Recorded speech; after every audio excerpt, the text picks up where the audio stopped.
तर नमस्कार मंडळी, तुम्हाला आज या व्हिडिओमध्ये 35व्या नामाचा उगम आणि माहिती पाहायला मिळेल. अक्कलकोट येथे एक शंकर नावाचा तरुण राहत होता. तो बुद्धिमान होता, पण त्याला देवधर्म आणि जीवनाचा उद्देश याबद्दल शंका होती. तो नेहमी म्हणायचा, देव आहे याचा पुरावा काय? जीवनाचा खरा अर्थ काय? माणूस जन्माला का येतो? त्याच्या प्रश्नाला कोणी समाधानकारक उत्तर देऊ शकत नव्हते. त्यामुळे तो अधिकच गोंधळून जात होता. एक दिवस तो मित्राच्या आग्रहामुळे स्वामी समर्थांच्या दर्शनाला गेला. मनात शेकडो प्रश्न होते. समोर स्वामी शांतपणे बसलेले होते. शंकर दूर उभा राहून स्वामींकडे पाहत होता. अचानक स्वामी म्हणाले, अंधाराकडे काठीने मारलं तर अंधार जातो का? शंकर चकित झाला. त्याने हा प्रश्न स्वामींना विचारलेलाच नव्हता.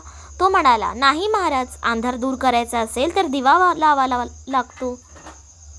स्वामी हसले. मग म्हणाले, तसंच अज्ञान आहे. वाद घालून नाही तर ज्ञानाचा दिवा लावून ते दूर होतो.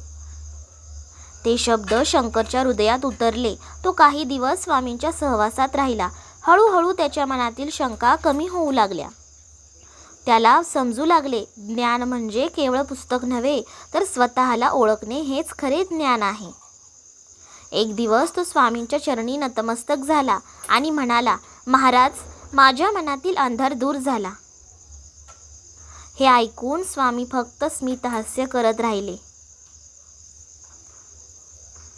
ही गोष्ट सर्वत्र गावोगावी पसरली. लोक त्यांना प्रेमाने म्हणू लागले, स्वामी अज्ञानाचा अंधार दूर करतात. ते ज्ञानाचा दिवा प्रज्वलित करतात.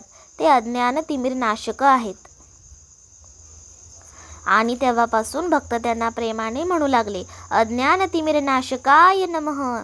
श्री स्वामी समर्थ.